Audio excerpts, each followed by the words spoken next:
ช่วงนี้รู้สึกว่ามันบ่สบายใจนะลูกละเพราะว่าความสุขนี่มันมีน้อย เพราะว่ามันมีปัญหาเรื่องการอยู่ร่วมกันแบบหลงลืมวิถีดั้งเดิมวิถีไทยเฮามันก็คือเป็นวัฒนธรรมที่หักแพงแบ่งปันแต่ปัจจุบันนี้มันไปเป็นเรื่องการแข่งขัน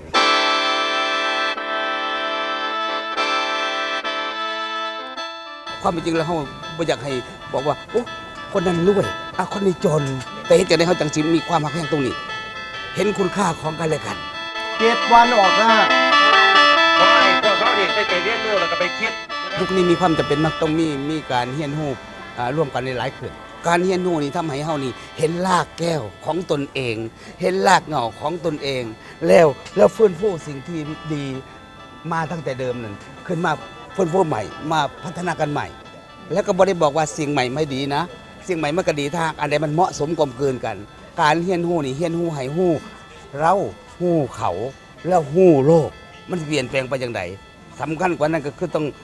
งรู้รากแก้วของตัวเองที่ชัดเจนแล้วจะเอาของใหม่มาประยุกต์ใช้ต่อกันให้มันเกิดประโยชน์กับเฮาได้จังไดสำคัญกว่าอย่าลืมของเก่า